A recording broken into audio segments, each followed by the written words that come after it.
We are continuing on with a series on resilience. This is the third part of this three-part series, and so it's exciting for Josh and me to share this platform today. We have today 4 principles for resilience, and so each one of us have chosen 2 of them, and we're going to weave them in together and just see how they work together and see what our ideas come up with. So resilience, of course, is that ability to gain strength, to rise up, to feel stronger, to have courage, to move forward in the direction that we choose to, that we want to, that we're called to, as opposed to when things happen in our life, when we're disappointed about a dream we're pursuing or some challenging condition comes up, that we can get stuck and we can get trapped in the condition themselves and sometimes feel powerless. I know when I'm not feeling resilient, I tend to feel powerless. And while that's not a bad place to go, that's not a wrong place to go, that often happens that we want to go into that place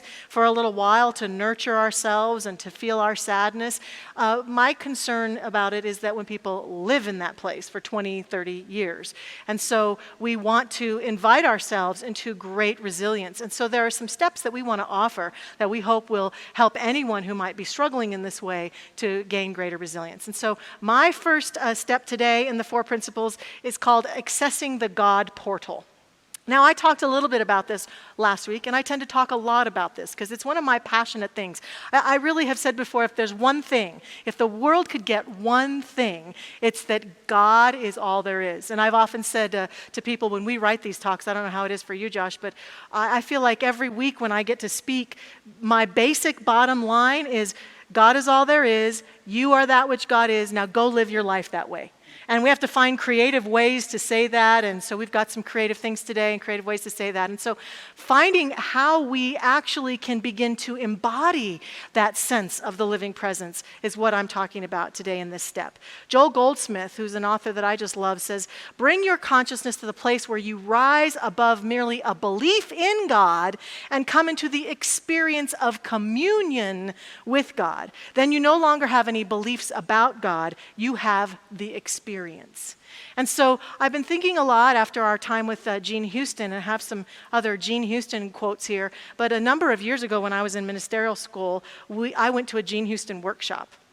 Gene's workshops are not just workshops where you sit and listen to Gene talk. You get up and you move and you act things out. In this particular week-long workshop, she had us in Huntington Beach, at the Huntington Beach Hilton, right there on the ocean, living out the pathway of the last days of Jesus. Living out the pathway of Buddha. We were in little groups, and we were to act out those last days. And I remember walking through the hotel with my little small group, and each one of us had to pretend at one point we were carrying the cross. And actually, we started out baptizing each other in the swimming pool. And the tourists felt this was very interesting, for sure. And it was one of the most profound workshops that I've ever been to. In the time when we were studying Buddha, we would go sit under a tree and imagine that we were the Buddha sitting under the Bodhi tree and just being in that place and in a way waiting for enlightenment, but absolutely knowing that it was right where we were. And it was very powerful. And what it did is it took me from just telling these stories and knowing these stories and hearing these stories to imagining what it must have been like to be Jesus walking that path, to be the Buddha walking that path. And that's my first point today. When we're talking about God is all there is, it's not enough just to think it and talk about it and to intellectualize about it. And so there are many doorways into the divine. Jesus talked about the kingdom of heaven is at hand. It is right here. It is right now. And what happens is that we get very attuned to the world of form, and we begin to believe that this world of form is all that God is. And so we get caught, and that's where we can get stuck in not being resilient. That's where we can sometimes feel powerless, because the world of form sometimes appears to show us it's going to be hard. You're not going to do it. It's going to be challenging. You're not strong enough. You're not wise enough. You're not whatever enough that goes on in each one of our heads. So there are many doorways to God, but I want to talk about the sensorial doorways, which is another thing that Gene talked about. Your entelechy, your ability to use your sensory abilities to actually not only experience this world of form, but to deepen into the divine. And of course, quickly, those are sight, the ability to see this beautiful world of form. And when I'm seeking to embody and walk through the doorway of God, I have to be more resilient about noticing when that divine presence shows up. Not only in the beautiful things in nature, but sunrises and things like that, but seeing God even in my challenging circumstances or in the pain that I'm in or the struggle that I'm in, seeing the ways that synchronicity shows up. So I see in the world of form and I see into my own spirit and I see the truth about who I am and I use my sight to see more deeply. And of course, hearing, allowing ourselves to hear beautiful music like we have here at Mile High Church and that our world has right now, being able to hear and not only hear the beauty of life, the birds singing, to hear the wind blowing, but to hear that inner voice of the divine within me and allow it to help me rise up and be more resilient. And to smell God. I wonder what God smells like. I've thought a lot about that, Josh. There's lots of smells in the world that are lovely and bring me into a state of, the smell of bread cooking or cookies cooking or the smell of the pine trees in the mountains. And I bet the smell of Nancy's hair, right? Well, bread dough, I think you got it. Bread dough, yeah. What did I say? Bread dough. That's what you said. That's the smell of God. That's cooking. The smell of God. Well, geez, I didn't know that. You got it. I was going to think that you would say that Nancy's hair, your daughter's hair, was the smell of God. It is, yeah, yes. Yeah, okay. I think so too. So that smell, that ability to sense, as I'm in those moments of Godhood, what does the divine smell like? What's the smell that I have? And for me, it's often a very sweet smell, almost like incense, to taste the divine and feel the divine, not only in the things that we take into our bodies to nourish ourselves as we bless our food, but to taste the presence of the living Spirit as me and to feel it, to feel that everything that I am touching is the divine in action. And so to live with that life and that discipline, I think can help us encounter life in a way that Joel Goldsmith is talking about and really embrace it. Yeah, I think that's so beautifully said, Michelle, especially this idea that the answer to that question about the sensing God can be different for all of us. But right. the key is anything that we approach with awareness, the willingness to go to that God portal can inspire us. So it's the message for me from what you said is stop paying attention to what doesn't get you into that portal right. and take time each day to get into it. So that's a wonderful principle for resilient living. And the second principle that I get to share today is an attitude of humility. And I'd like to begin by asking all of us to think about something that bugs us, something that bothers you. You got something? You got it? People, yes, I got it. People okay. who throw their cigarette butts out of their car. Bugs me. Ugh, okay, I'm glad you didn't say me. That's good. And I have a little saying that I try to utilize. It sounds good, but it's hard in practice. And it's this: don't let what shakes you make you. Mm-hmm. Don't let what shakes you make you. Easier said than done, because I can be easily shaken at times. And when we think about this thing that's bothering us, whether it's a circumstance or it's an individual, it's hard sometimes not to take that personally. And that for me, I've always been challenged with Don Miguel's agreement about don't take things personally. That's hard for me. I tend to take everything kind of personally. Or I think Terry Cole Whitaker said, "What you think of me is none of my business." I want to get into the cabinets of your mind and find out. But just because I take it personally doesn't mean that I have to fall into the position that it's all about me. And something that I can do, and all of us can do, when we're faced with something that's challenging us is to ask yourself the following 3 questions. First, is there anything in this challenge or in what this challenging person is saying that I can learn from? Is there some valid feedback in there for me? Is there a lesson to be learned? Because sometimes learning what that is can help us move past what the challenge is. Second is, what does this challenge or this challenging person really want me to know? Sometimes when faced with a problem, we think that the first thing to do is to rush to find a solution. And in my experience, I've learned that the best thing to do is to listen. What does this person really want me to know about them? Even if they're attacking me with a critique that's all about me, what do they want me to know about them?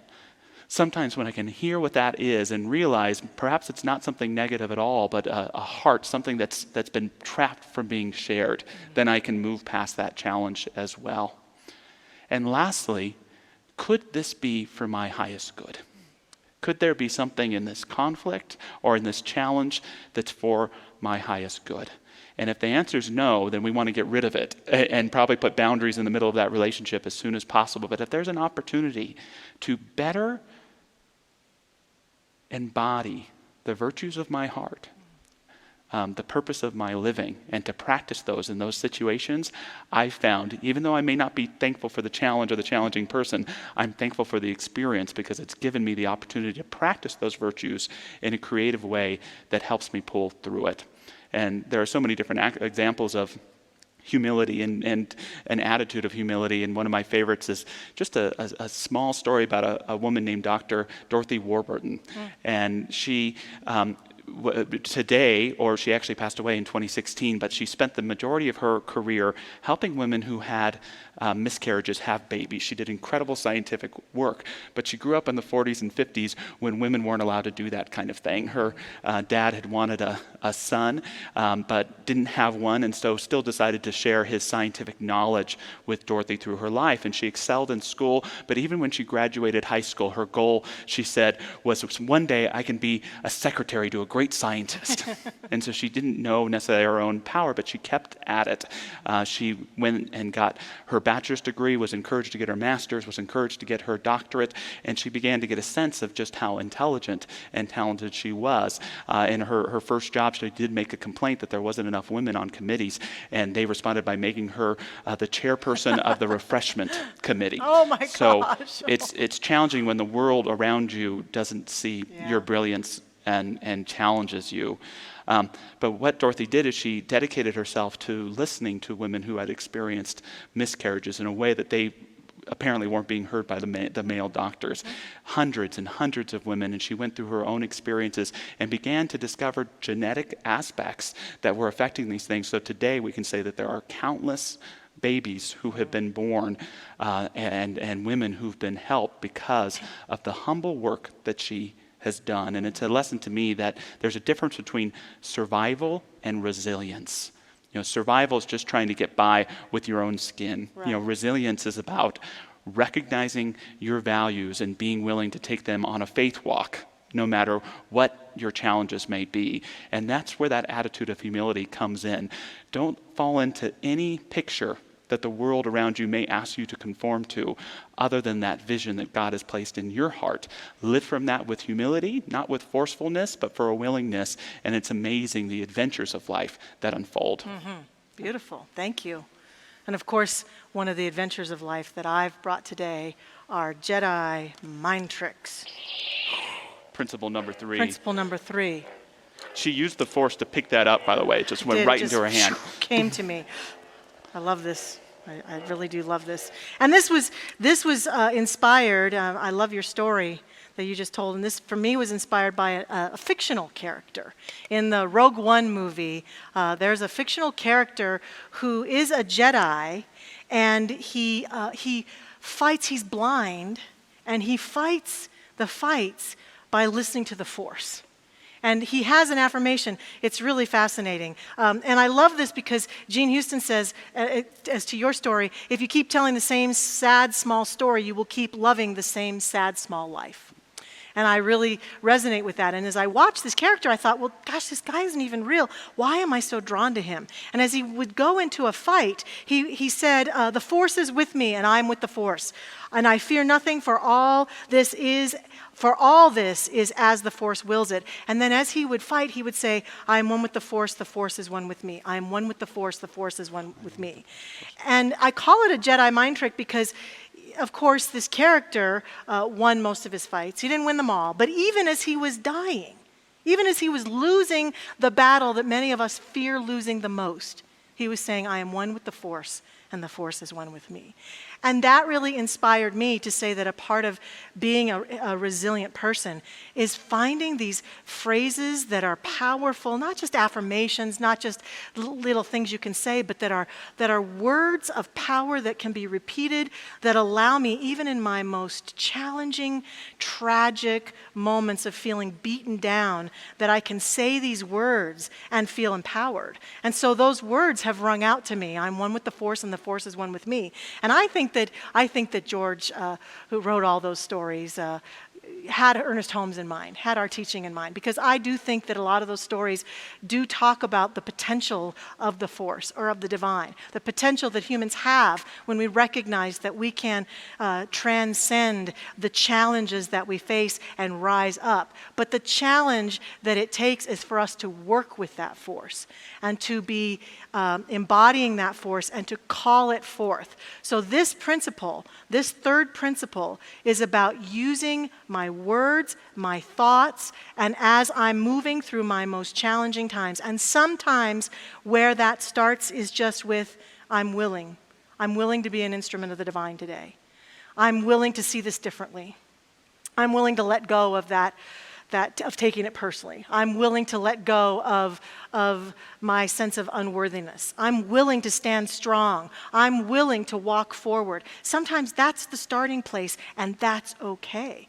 Other times it is, as I'm walking through that challenging day, as I'm walking into that moment where I'm about to make my dreams come true, I am one with the force, and the force is one with me. I am one with God, and God is one with me. And it unleashes that creativity that is seeking expression through us. And that's a powerful thing to have unleashed through us. Number 4.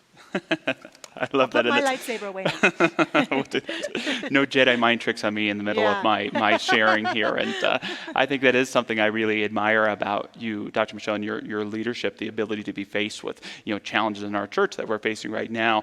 And something I see you do is you kind of quietly go within. You see, is there something there for me, how to show up? And now I know what you're chanting. Yeah, now you I know do. it's there. I've just unleashed my secret. We can use the force in incredible ways, Yes, most we can. definitely. And the fourth principle to share for resilient living today is everyday courage. Everyday courage. What does it mean in your life to practice a little bit of courage every day? And I love something that Maya Angelou said in one of the last interviews before she passed away. She said, "Courage is the most important of all the virtues. Because without courage, you can't practice any of the other virtues consistently. You can't be consistently fair or kind or generous or forgiving. Any of these without courage." And there's that aspect of facing our major fears, the things that may be coming up, the big trials. But there's another aspect of courage that says, face something you fear, even if it's a little bit, every day.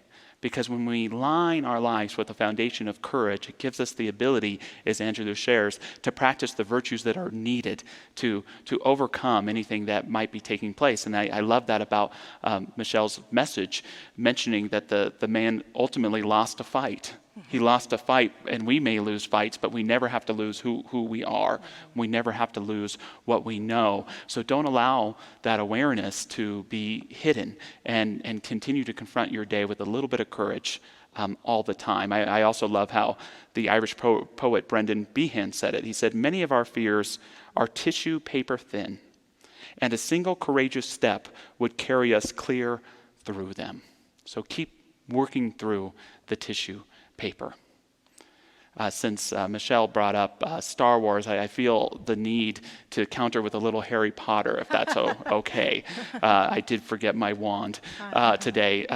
And in the universe of Harry Potter, there is a creature called a boggart. Oh, yeah. Do you know what a boggart is? I do. Uh-huh. Yes, there are these creatures that take on the form of what you're most afraid of. And in the land of fantasy, that sounds pretty cool and interesting. But in real life, I've found it's true as well, don't you? We can often take a paranoid vision or take a consciousness of fear and project it on that person that's challenging us, and project it on that upcoming situation that we're worried about. We can build a whole story about it that we see it for everything other than what it is. And in Harry Potter mythology, what you do is you take your wand, you point it at the boggart, and you say, "Ridiculous." And it transforms into something funny. Now, if you are a witch or a wizard, use that spell, all the power to you. But for the rest of us, maybe it's not about turning what makes us afraid into something ridiculous, but maybe we can take some time to see it for what it really is. To remember ourselves as we really are. to remember the truth of our being in all that we do, because our ability to do just that can help pull us through. And we can see the things that we're saying we're most afraid of aren't truly as frightening or as scary as it looks. That's the kind of everyday courage that each of us can be called to. That's the kind of everyday courage that, for me, made John Lewis such an exceptional American and such an exceptional human being. John Lewis, we know for his moments of great courage, riding next to a white person on a Greyhound bus, not knowing what was going to happen when they got let out, sitting up there in front and being beaten bloodily, both of them and other people there as well, fighting for civil rights. Getting up and speaking in front of thousands and thousands of people with Martin Luther King Jr. at the National Mall.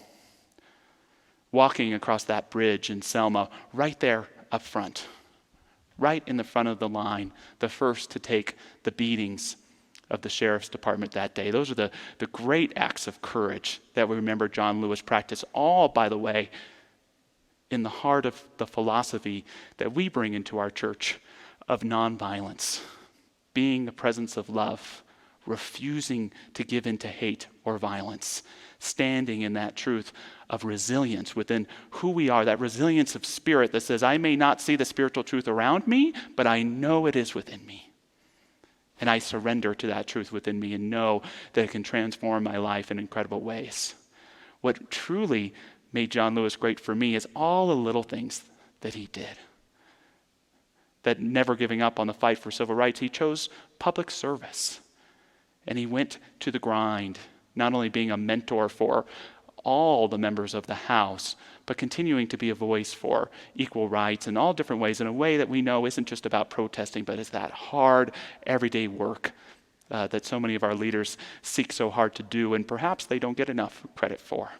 And so honoring that everyday courage, we can ask ourselves, what are the big, great, courageous things that I've done or am doing, but what can I do today to practice a little bit more courage, a little bit more heart? That's what courage means, to live with heart, and to bring a little bit more of my own virtues into our life. It is time to let go, through the power of resilience, of the phantoms that perhaps have been allowed to run our lives too long. It's time to step into that heart of virtue, that heart that is that portal to God that Dr. Michelle was talking about, that heart of deeper and inner knowing, to practice it more concretely and emphatically in our lives. I love how Elizabeth Gilbert put it in one of her most recent books called Big Magic, which is about working with creativity, but to me it's just as much about working with your own inner courage. She says, "Who the hell do you think you are?" your darkest interior voices will demand. "It's funny you should ask," you can reply. "I'll tell you who I am. I am a child of God, just like anyone else. I am a constituent of the universe. I have the invisible spirit benefactors who believe in me and who labor alongside me. The fact that I am here at all is evidence that I have the right to be here. I have a right to my own voice and a right to my own vision. I have a right to collaborate with creativity because I myself am a product and a consequence of creation. I'm on a mission of artistic liberation, so let the girl go. See," Gilbert says, "now you're the one doing the talking." Any final thoughts on resilience for us, Michelle, before we close with prayer? No, I think those beautiful words that you just read really say it all, and I loved all your great points. I got really had energy. I think it's those practitioners in this room. I've just been flooded with energy here today, so I'm just standing here going, whoa, I'm vibrating like crazy. It's great to have the energy, and the force is strong in you. The force is strong in you, me on one. And the force is strong in you as well, and it's such an honor to ask all of our practitioners in the room to stand up and join us as we move into an affirmative prayer.